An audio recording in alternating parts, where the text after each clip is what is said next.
Bienvenidos a Animales del Alma.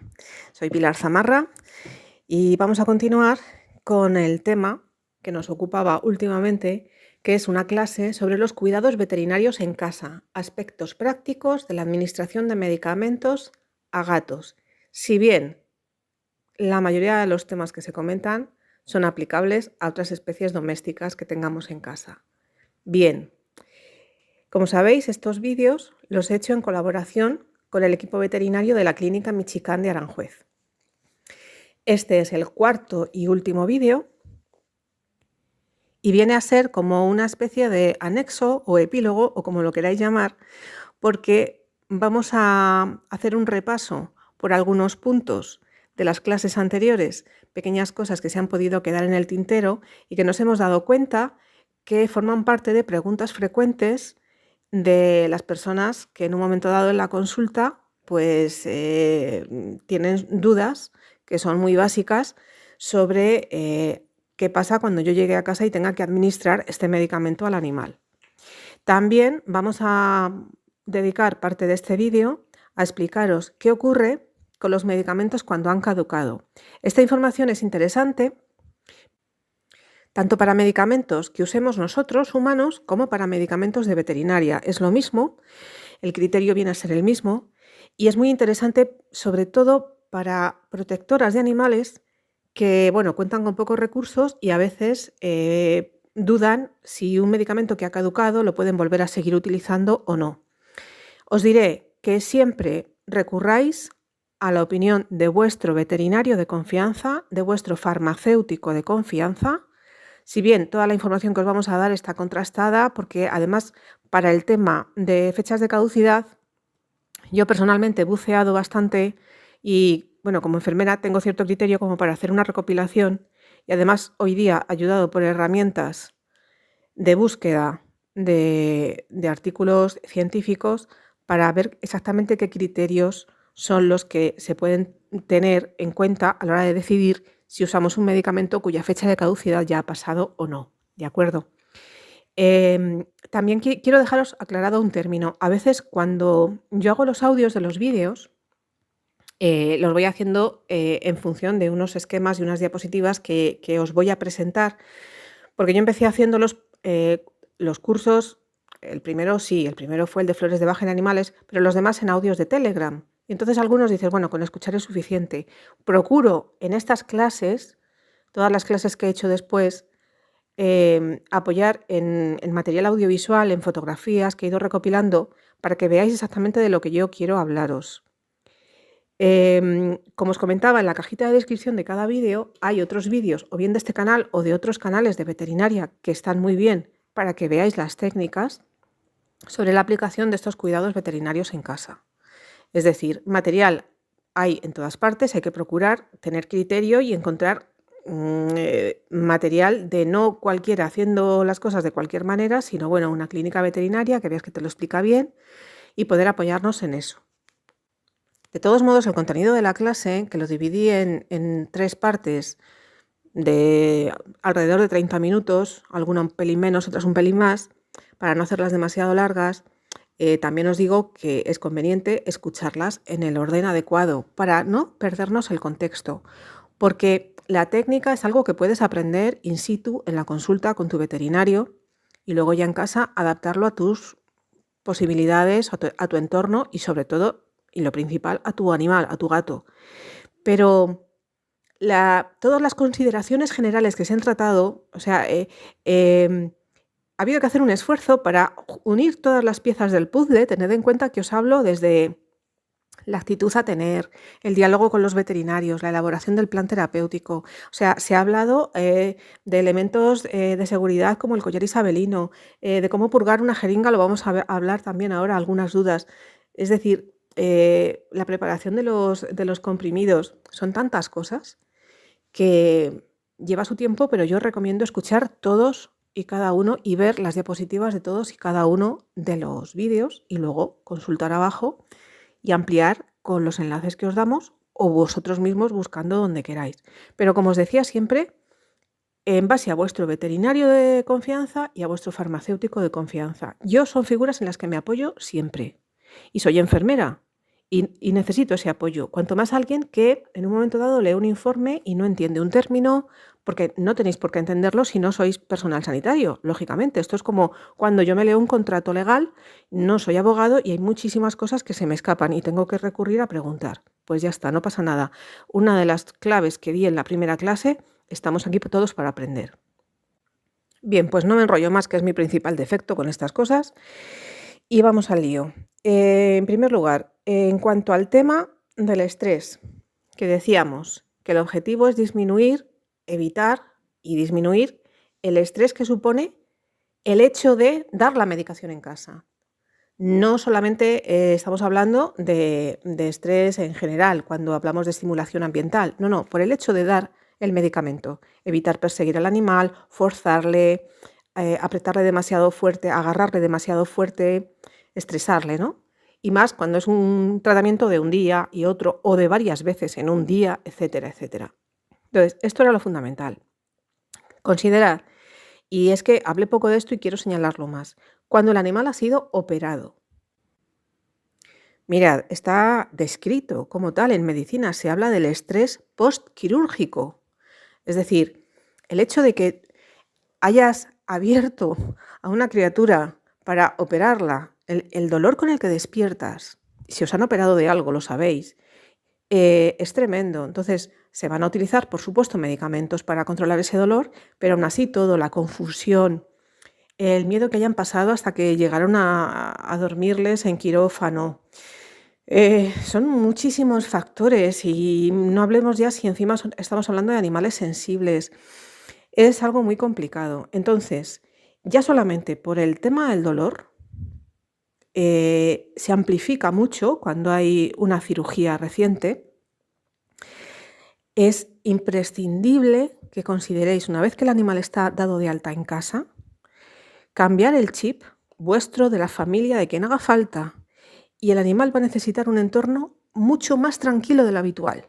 Es decir, nada de televisión fuerte, de música alta, ese día no se pasa la aspiradora. O sea, tenemos que procurar, es como si estuviéramos nosotros recién operados, pero imaginad que tenéis 20 años más, que estáis agotadísimos y vamos a ver, que no queréis que os moleste ni el sonido de una mosca que pase por ahí. Pues eso es lo que tenéis que procurar para vuestro animal. O sea, intentar, aunque no va a ser exactamente así, porque el animal, el gato sobre todo, además es muchísimo más duro que nosotros. Nosotros nos podemos imaginar que tiene un dolor terrible y a lo mejor el animal lo lleva de una manera, como ellos son muy estoicos, es que es así.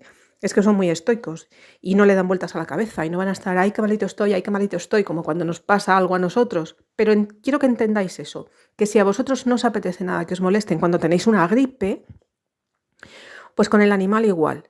Su entorno habitual, porque si le cambiáis de entorno también eso le va a estresar, dejadlo ya previsto, puesto que las cirugías en general son programadas. Otra cosa es que hablemos de una cirugía de urgencia, pero dejar ya previsto antes del alta su espacio, ya con sus mantitas limpias, con su cuna, todo preparado y bien caldeado, bien ventilado el espacio, etc. O sea, todo eso es conveniente que lo tengáis muy en cuenta, para que así a la hora de dar la medicación contamos con que el animal va a estar muchísimo más sensible y más vulnerable, pero también hemos procurado que esté lo más relajado posible. Entonces, esto es algo sobre lo que insistí poco y me parece importantísimo. Vais a ver luego cómo el animal, a medida que van pasando los días, la recuperación es brutal. O sea, nosotros no somos capaces de recuperarnos como se recuperan ellos. Esto es, vamos, verificado, ¿eh? A ver, otro tema sobre el que os quería comentar a la hora de, en la última lección, como también era la más larga, hay varias preguntas frecuentes y una de ellas es: acabo de dar el medicamento al animal por vía oral, sea comprimido, cápsula, tal, y ha vomitado. No es que lo haya escupido, no es que haya hecho bum, bum, bum, ya no me viene, y lo escupo y ya está. En ese caso hay que volver a aplicárselo, obviamente. No, es que lo ha vomitado, le ha sentado mal y lo ha vomitado. Pues en esos casos yo no os voy a dar una recomendación general. Os comentaba, al hablar de la toma de muestras, que hay dos tipos de vómito cuando llevan contenido, que no es solamente saliva, que uno es una regurgitación, te cae mal y enseguida lo echas y ves que está todo sin digerir, entero, tal cual. Es decir, te puedes encontrar un vómito, han pasado 2 minutos y la pastilla está entera, ves que la ha vomitado entera, una regurgitación. O pueden haber pasado 10, 12 minutos y ya va con comida digerida y te parece ver el color, pero ya va un poco digerido, ya no sabes si ya ha absorbido algo o no ha absorbido nada. Eso os lo dejo al criterio de vuestro veterinario, porque también va a depender del tipo de medicamento. Hay medicamentos que dices, mira, mejor déjalo pasar hasta la siguiente toma, y hay cierta medicación, y según para qué patologías, que el veterinario puede decir, mira, si te vuelve a ocurrir eso, sí, dáselo o adelántale la siguiente toma X horas. Entonces, como eso ya va a depender muchísimo del caso individual, lamento no poder daros una pauta general. Un comentario también que quiero hacer respecto a los tratamientos es que hay medicamentos y suplementos. Suplementos que a veces se dan de manera terapéutica, o sea, te lo manda el veterinario para una enfermedad que tiene el animal y no es como tal un medicamento. Por ejemplo, en el caso de me voy a ir a un ejemplo fácil de entender para la gente que está en contacto con colonias felinas y demás. Sabéis que puede haber virus herpes felino, el animal ha empeorado y se le dan antibióticos, lo que te hayan mandado. Y a veces te puede recomendar que le des un suplemento de el aminoácido L-lisina, que es el que contrarresta un poco la carga viral del virus del herpes en el animal. Y es un suplemento, no es un medicamento, pero lo vas a usar como si fuera un medicamento. Es un jarabe más que le tienes que dar o una pastilla más que le vas a tener que dar. Bien, pues si están formulados para gatos, normalmente va a ser más sencillo. El problema de estos suplementos, y que os quiero comentar, es que muchos están formulados y te ponen para perros y gatos. No es lo mismo, no es lo mismo. A veces son unos comprimidos enormes. Y es que, claro, a lo mejor para un perro, y ojo, estoy hablando para un perro de talla mediana a grande, pues fácil, igual que para un perro pequeño tampoco. Otras veces ya no es el tamaño, es que te dicen que son palatables, y son palatables al olfato de un perro, pero al olfato de un gato te dice que tururú, tururú. Y el hecho de que sean palatables, que esto sí lo comenté un poco por encima, significa que le han añadido pues algún alimento, alguna sustancia en polvo, para que tenga mejor sabor. Pero eso no elimina el mal sabor del principio activo del medicamento. Y el principio activo del medicamento hay algunos que amargan. Y da igual que la presentación sea para veterinaria, para humana, para niños, para adultos. Nos enfrentamos a cosas que son como son. Entonces hay veces que tenemos que trabajar con lo que tenemos. Esto es así, nos tenemos que acostumbrar a trabajar con lo que tenemos y facilitarlo de la mejor manera posible para que la hora de la medicación, lo primero, no sea un calvario, lo segundo, no sea un momento que el animal identifica como algo negativo, sino que como va a haber premios, recompensas, caricias, mimos, tranquilidad, voz suave, etcétera, pues para el animal es, yupi, que llega mi momento de chuches. O sea, un poco como que de alguna manera, y a mí me pasa con los animales que tengo que toman medicación crónica, es un poco como, oye, que es la hora de la chuche y no me la has dado. Y en realidad en esa chuche va camuflado, en fin, pues eso, todo lo que les tengo que dar. Entonces, esto también es algo que os quería comentar. Intentar que los medicamentos tengan forma de no medicamentos, o sea, como que, no, esto no sabe malo, esto te lo puedes tomar bien, pero muchas veces es también jugar con nuestra imaginación y nuestra capacidad, porque cada uno conoce mejor a su animal y sabe lo que más le gusta. Esto, fundamental. En cuanto al tema de las jeringuillas, pues sí, os comentaba trucos, pues eso, tenerlas siempre limpias y así se pueden reutilizar cuando estamos hablando de usarlas para medir y administrar jarabes, ¿vale? Por supuesto, las que son para inyección, ya lo comenté, de un solo uso, usar y tirar. Y a la hora de cargar el medicamento, ya os dije, y lo vuelvo a decir, si vais a tener que poner a vuestro animal suero en casa, subcutáneo o alguna inyección subcutánea, esto tiene que ser que vuestro veterinario os enseñe en la consulta a hacerlo y que lo hagáis delante de vuestro veterinario o del equipo veterinario. También el auxiliar técnico veterinario aquí tiene mucha labor que hacer para comprobar que sabéis. Luego otra cosa que en casa pues al principio te sientas un poco desconcertado al no tener ese apoyo, pero las cosas salen adelante. Y entonces las jeringas, hay una cosa que es purgar las jeringas o purgar el conducto de la palomilla o purgar el sistema de suero. ¿Qué significa eso? ¿Qué es purgar? Bueno, pues habría que hacer un glosario, ¿no? Un pequeño vocabulario de términos que los sanitarios utilizamos con normalidad total y a mí me dicen, Pilar, esto tienes que purgarlo antes de darlo. Y digo, vale, a ti te lo dicen y no eres sanitario y dicen, ¿y qué me quiere decir a mí con purgar? Es sacar el aire. Es sacar el aire de la jeringuilla, hay que ponerla, os pongo la diapositiva en vertical y muy despacito para no perder contenido del medicamento, sacar el aire. Pero esto incluso a la hora de administrar un jarabe es mejor que la jeringa vaya purgada, porque si no, al entrar en la boca del animal, cuando le das el jarabe y la jeringa lleva aire, va a entrar ahí como, va a ser molesto para él, va a ser una sensación desagradable, ¿entendéis? Entonces, bueno, todos estos términos que no entendáis, yo he encontrado para elaborar este vídeo recursos o bien de algunas farmacias, también de clínicas veterinarias, pero sobre todo de gente que está estudiando enfermería, canales de YouTube y vídeos de estudiantes de enfermería y de enfermeros que explican muy bien todos estos términos. Y bueno, igual que os decía sobre el lavado de manos, que hay mucha información, pues todo este tipo de cosas, si os interesa, la verdad es que hay sitios donde, como os decía al principio de esta clase, podéis encontrar información muy fiable y que ayuda bastante. También queríamos aprovechar hoy para ampliar un poco el tema de la temperatura. Si os acordáis, en la segunda clase, al final, en la tercera parte, cuando explicábamos la observación, la toma de constantes, etcétera, y os contaba el tema del termómetro y demás, que en humanos pues han salido otros mecanismos para, bueno, por el simple contacto y no tener que invadir, introduciendo el termómetro por el ano, por ejemplo, y que en animales, pues, ¿qué es lo que se viene haciendo?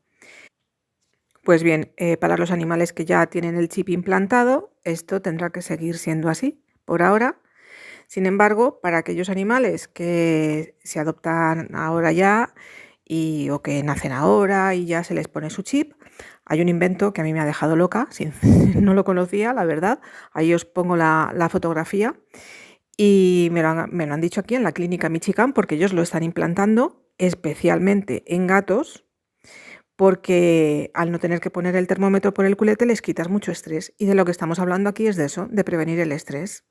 Entonces dices, bueno, va a la clínica y sí, le miran con el mismo lector. O sea, ¿sabéis el microchip? Fuera de España también se utiliza. Es decir, estamos hablando de algo que se le introduce por la zona del cuello, cerca, detrás o a veces cerca de la cruz, y luego eso abulta en nada, como un granito de arroz o menos, y se queda ahí. Y posteriormente el animal, pues en un extravío, etcétera, pues se pasa un lector y da los datos de la familia, que, por cierto, aprovecho para insistir que siempre estemos atentos de que estén actualizados. No me refiero solamente a una mudanza, porque habría que poner el nuevo domicilio. Sobre todo, lo más importante, el número de teléfono. Y si hay un cambio de responsable, pues eso también hay que notificarlo, el nombre. ¿Vale? Bueno, pues cierro paréntesis y volvemos al tema. Un lector que se pasa por encima de la piel, que no es invasivo para nada, en este caso, además de tener al animal identificado con todos esos datos, nos daría la temperatura que tiene en ese momento, en un rango que va desde los 34 hasta los 43 grados, es decir, que nos detectaría tanto casos de hipotermia, de temperatura baja, como de hipertermia, de temperatura alta, es decir, fiebre. ¿Qué pasa con esto? ¿Por qué es importante y es útil? En la clínica, en una exploración general, es lo primero que se hace, poner el termómetro al animal. Y bueno, pues en la clínica también se intenta prevenir estrés, pero cuando los estamos tratando de cuidados especiales en casa, quizá que como parte de su plan de tratamiento nos diga el veterinario, dentro de 5 días me lo traes, si hay alguna cosa me llamas antes, tómale en casa la temperatura todos los días. Y dices tú, vale, estupendo, todos los días a ponerle al gato el termómetro en el culete. A ver cómo acabamos. Entonces es un estrés. Entonces, si tienes la suerte de que a tu gato se le va a poner un chip ahora, pues que te pongan este y ya sencillamente con el lector sabrías la temperatura todos los días o las veces que haga falta. Porque efectivamente, si le han puesto un tratamiento, antibióticos o lo que sea, conviene comprobar que deja de tener fiebre. Del mismo modo, si es un animal que tiene, pues según qué patologías de tiroides o está con una sonda, por ejemplo, que están un poco críticos, también hay que ver que no se nos enfríe. Y sobre todo también, bueno, la hipotermia, es que claro, ahora no queremos dar una clase sobre primeros auxilios. Eso sería una clase aparte. Primeros auxilios es una cosa, estamos hablando de cuidados veterinarios en casa. En cuanto a planes de tratamiento establecidos para el proceso que tenga el animal. De manera que, bueno, si son cachorros es que es fundamental, pero claro, en los cachorritos efectivamente todavía no se les ha implantado el chip cuando son muy pequeños. Esto lo hemos visto sobre todo en protección animal, lo vemos mucho con los gatos criados a biberón, que es importantísimo mantenerles la temperatura y según a ver también con qué cosas que no sufran quemaduras, etcétera. También gatos que tienen la costumbre, que se pueden permitir el lujo de salir al exterior, un exterior controlado. Hay épocas del año en las que te vienen pues mojados o lo que sea y pueden venir con una temperatura demasiado baja. Entonces todo este tipo de cosas también tenerlas en cuenta. O sea, tener un termómetro en casa y usarlo con nuestros animales es importante en muchas ocasiones. Y como alternativa, pues os he comentado este invento que probablemente se vaya implantando ya en todas las clínicas y llegará un momento que sea lo normal, ¿vale? Pero por ahora, pues aquellos que ya tienen el chip antiguo, digamos, pues nada. Mirad, sobre los medicamentos y su uso tras la fecha de caducidad. Hay recomendaciones a nivel internacional. O sea, no estamos hablando solamente de lo que te pueda decir precisamente tu farmacéutico de zona. O sea, hay criterios, digamos, internacionales porque hay en ayuda humanitaria, pues también se utilizan medicamentos. Entonces uno piensa, pues países a los que no les lleguen los medicamentos, podríamos enviar nuestros medicamentos ya a lo mejor caducados o envases que has gastado 2 comprimidos y te quedan 15 en la caja. Lamentablemente,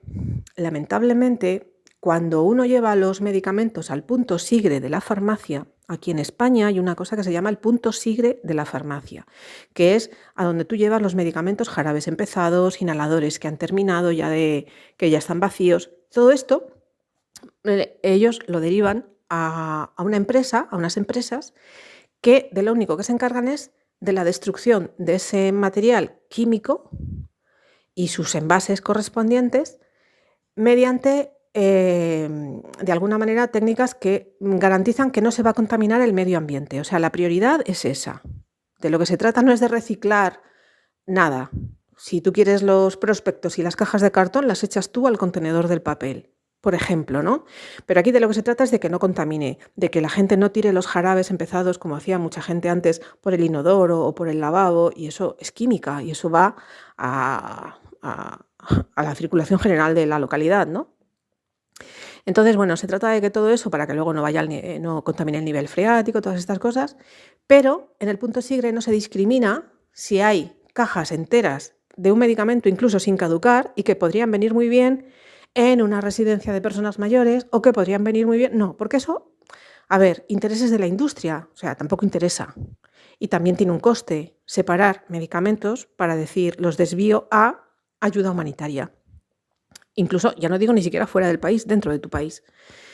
Entonces, esto es un tema sobre el que se podría debatir y no me voy a poner a abrir debates. Cada uno que piense sencillamente, pues los eliminas por ahí, pero tú puedes hacer con tus medicamentos lo que tú quieras. Tú puedes coger y decir, oye, pues a lo mejor pregunto en la parroquia o pregunto, y a lo mejor hay alguien que puede necesitar, que tengo una caja de analgésicos que no me voy a tomar, que no me sentaron bien, pero le faltan 2 pastillas, pues a lo mejor eso ya es otro tema, porque también se cae, desde el punto de vista de los médicos, en el riesgo de que la gente se automedique sin ningún criterio mira, me han dado esta caja, me la voy a tomar y a lo mejor a ti no te va bien.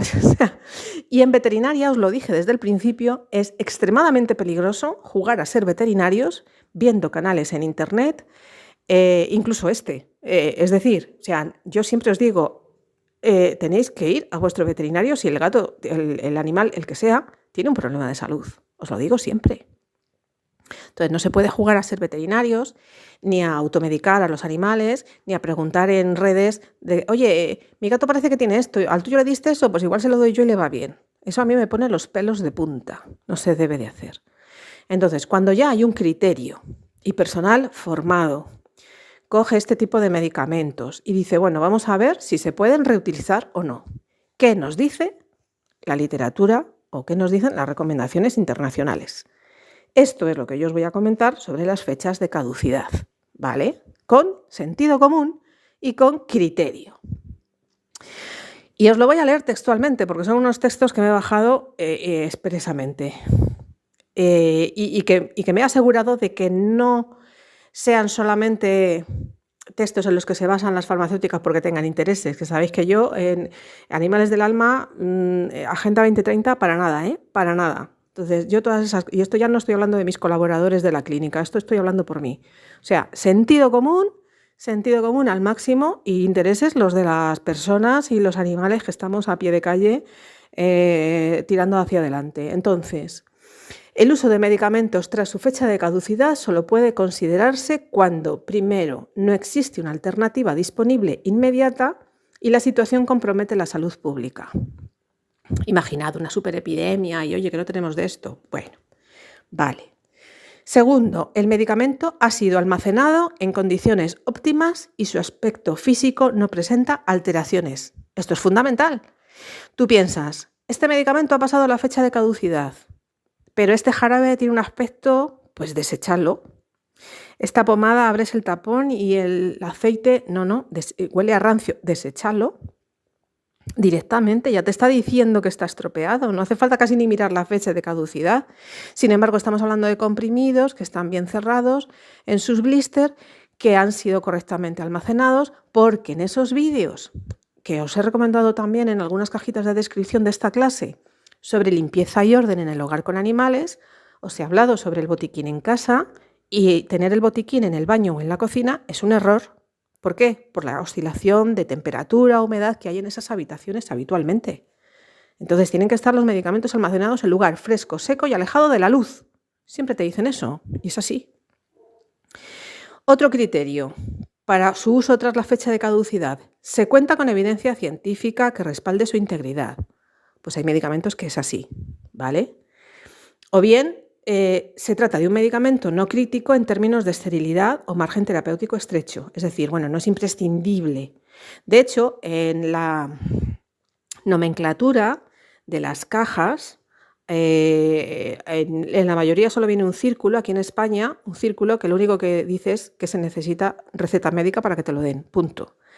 Pero hay otros que sí tienen los dos triángulos negros, uno enfrentado al otro, y ese te está diciendo que no se puede superar la fecha de caducidad para su uso. Os pongo la diapositiva con estas nomenclaturas, que hay que conocerlas.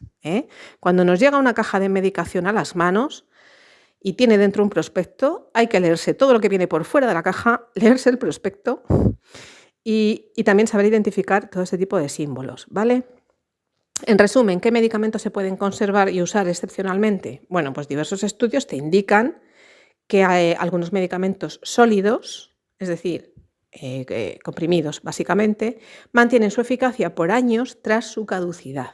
Entre ellos, analgésicos y antiinflamatorios no esteroideos, antibióticos en comprimidos o cápsulas, medicamentos cardiovasculares en forma sólida, es decir, no en forma de jarabe, pero sí en forma de comprimidos, antihistamínicos, pero estos casos deben siempre evaluarse según el contexto, las condiciones de almacenamiento y el tipo de formulación. A veces son los excipientes los que hacen que el producto se degrade. El excipiente no tiene la durabilidad del principio activo y eso hace que se degrade. Esto es pura química, vamos a ver. Entonces, ¿qué medicamentos no deben de usarse nunca tras caducar? Pues hay categorías de medicamentos que podrían comprometer gravemente la salud de las personas y de los animales si se utilizan caducados, como pueden ser soluciones inyectables y vacunas. Estos, si están caducados, pues no. Insulina y productos biológicos. Antibióticos líquidos reconstituidos, estos jarabes que se une el polvo con el líquido ya ha pasado un tiempo. Los colirios, a ver, una vez abiertos, si en todas estas cajas viene un espacio para que tú escribas la fecha en la que has abierto el colirio o incluso ungüentos oftálmicos, pomadas, preparaciones estériles. ¿Por qué te recomiendan que lo deseches a los 20 días o al mes de abierto? Pues por asegurarte de que no hay una contaminación bacteriana, porque si hay una contaminación, si deja de estar estéril y lo sigues aplicando en el ojo o en el oído del animal o de la persona, pues estás facilitando que haya ya una infección. Entonces es eso, por eso os insistía tanto en el lavado de manos. Ser pulcros, no toquéis jamás la punta del frasquito del colirio. Con las manos limpias, el tapón se deja en un sitio que no se caiga al suelo, luego se vuelve a tapar, etc. Entonces, se trata de la esterilidad, pero si tú lo has manejado con pulcritud y consideras que está limpio, pues es que no hace falta tirarlo a los 30 días. Estás en una casa de acogida y tienes un montón de animales con los ojos que te han llegado a rescatar gatos y tienen todos los ojos con legañas, pues hasta que no se termine el frasco, pues no abres el siguiente. Y estamos hablando de que a lo mejor van a ser un par de semanas más, que tampoco es mucho más. Bien, es verdad que bueno, esto hay veces que se hace por necesidad. No, ya hay gente que dice, bueno, es que yo no me puedo cuestionar tanto las cosas, Pilar, es que no nos da la vida para más. Pues claro, y te das cuenta de que no pasa nada y ya está. Entonces, bueno, en general estas son las recomendaciones. Luego también depende de, como digo, de los excipientes. Y sobre esto quienes más saben pues son los farmacéuticos y gente que ha estudiado la carrera de químicas, oye, que también saben del tema. Por lo demás, pues esperamos haber respondido a una serie de dudas frecuentes y de cuestiones que surgen. Y súper importante lo que os comentaba, a la hora de organización y planificación, cuando las dosis hay que dividirlas al cabo del día y es medio comprimido por la mañana, por la noche, intentar que sea pues cada 12 horas, pero a veces nos tenemos que ajustar a nuestro horario. Oye, yo madrugo muchísimo, yo a tal hora me tengo que ir de casa, se lo tengo que dejar dado. Y significa que en una franja van a ser 10 horas y en otra van a ser 14, no van a ser 12. Pero siempre es mejor eso a saltarte la toma, por ejemplo, ¿no? Entonces, por eso es tan importante, y vuelvo al principio de la clase, el diálogo con el veterinario, pactarlo y decir, bueno, a ver, ¿de qué manera? Porque puede haber para el mismo problema de salud, puede haber un tratamiento que no sea necesario darlo 3 veces al día, que a lo mejor con 2 veces.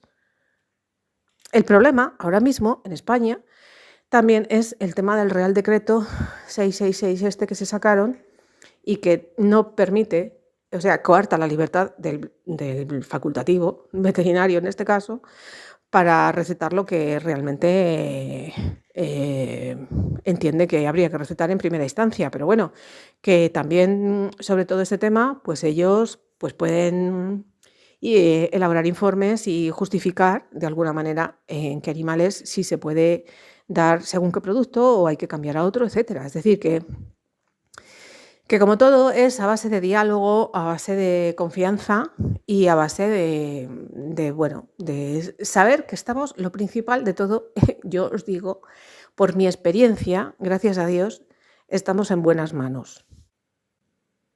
Yo llevo rescatando animales desde ni me acuerdo y la verdad es que se ha mejorado muchísimo, disponemos de muchos más medios y luego también en cuanto a lo que es la medicina felina. La medicina felina, al menos en España, y me consta que también es a nivel internacional, claro, ha dado un vuelco la atención que damos ahora a nuestros gatos a nivel de cuidados básicos y a nivel de cuidados veterinarios no tiene nada que ver.